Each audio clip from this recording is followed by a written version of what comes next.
Hey folks, welcome to Horsemanship 101 again. I want to talk a little bit more about halters and proper use of halters and the different types, and hopefully this guy's actually going to give me a bit of a problem today, which I don't know, so far I don't think he's going to. I could have actually given a couple of examples when we were out in the pasture leading him back in, which actually was a fairly long walk. I think we had about a mile, and we aren't going to probably do much more with them than that, because that was a great training session in itself, because part of it relates to what I'm going to demonstrate today. Part of it is also because he's a one-sided horse. He has been led from the one side, actually prefers it, just because that's what he's used to. And if I have him following behind me like I prefer, he usually crosses over back onto my right side, because that's what he's used to. So anyhow, rope halters, a lot of people think they're just absolutely nasty things. They hurt the horse. I've never hurt a horse with a rope halter. Horses have hurt themselves with rope halters.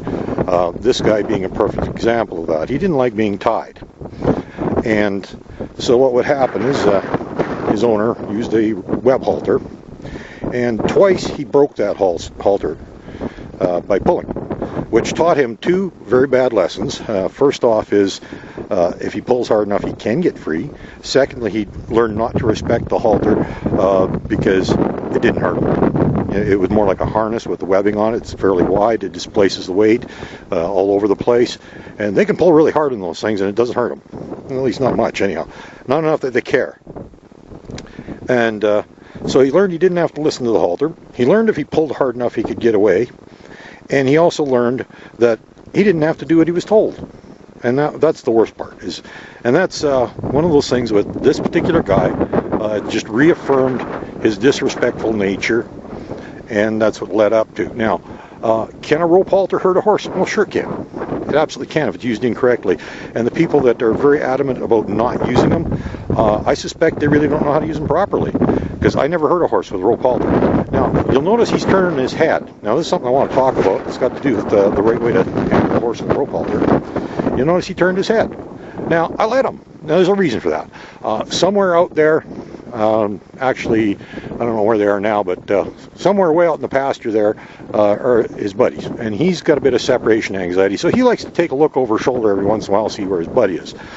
He's also a very alert, sensitive horse, so if there is a perceived threat or hazard or danger out there, if there's some strange noise or sight or something movement out there, he wants to check it out. It's going to make him feel comfortable. So in both those situations, neither one of them are good, but you know, a lot of people get just anal about, you got to have the horse facing me. The horse has got to pay attention all the time. That just leads to problems. And how you use the halter when that happens, too, is also a huge problem, okay? So what happens is, he turns around, he looks out there, he gets to either see his buddy off in the distance or figure out what the perceived threat or hazard is that, you know, might be lurking out there somewhere, and that calms him down, because now he knows what's going on. You know, he's going to be a lot calmer. So, has anything bad happened? Not a bit. Actually, the whole situation has gotten better, because, you know, now he's calmed down because he knows what's out there, you know, regardless of what, you know. And if I do want his head back, usually he'll just come back on his own, but I'm not, a lot of people that they're always, you know, holding right onto the bottom here and yanking on that thing. Now, if you yank, it's going to hurt the horse's nose. It will. If you yank on that thing, if you pull hard on this thing, that rope over the nose is absolutely going to hurt the horse. If you pull forward, the one on the top of the head is going to hurt the poll in the back of the neck.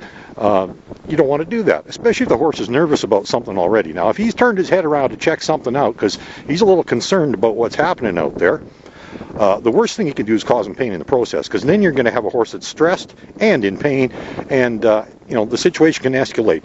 Now you can see he's got his head turned, but now if I want it back, I'm not going to jerk him. I'm just going to gently pull, and there's his head. See, it's that easy. You don't have to force them. You don't have to ever hurt the horse. I put the tiniest amount of pressure on this lead, you know, in any direction I want, and he's going to go any direction I want. See, he's turned his head again. Now, I'm not going to yank him back. I'm going to let him take a look out there. There's his buddy out there in the pasture now. He can see his buddy. You know, that's okay. He's seen his buddy now, so all's good. You know, so now I want his head back, so I'm just, and here comes, I didn't even have to do that. He did that on his own, but, you know, if I wanted it back, I'd just pick up the lead like that. See? That's all it is. You don't have to yank and jerk and reef on the thing. You start doing that when the horse doesn't look your way, you're just going to make matters worse. You're going to stress out and hurt an already nervous horse. I let him take a look around. I let him get calm. Let him relax. Satisfy his curiosity about whatever it is that's got his attention out there. Whether it's his buddy out there, or maybe there's a coyote running around the grass. A couple times there've been coyote out here I haven't seen, but the horses saw them first, and after I took a really good look, I found them. But that happens. So if the horse gets stressed, don't start yanking it around. If I want him back, I just see how I'm holding it. I'm not pulling on it. It's just a suggestion. I'm just making a request. See? Hold it up that way. His head goes that way. Hold it up this way. His head goes that way. Now, he's not as soft as some horses, but he's pretty good. And you don't need to apply any more pressure with a rope halter than that. For a young horse with a bit of an attitude like this guy, a rope halter is an absolute must. You can't properly train a horse like this in a web halter. It won't work well. He won't respect the halter. He will pull hard enough till he breaks the thing. And yes, they do break. So that's why I use a rope halter. In a well-educated, advanced horse, not necessary. You can get away with using the web halter, but I only own one because I got one given to me with a horse. I've never purchased one. And as you can see, I'm using a rope halter. And I'm not yanking his head around. Now, he wants to look out there because there's his buddy right there. That's his buddy.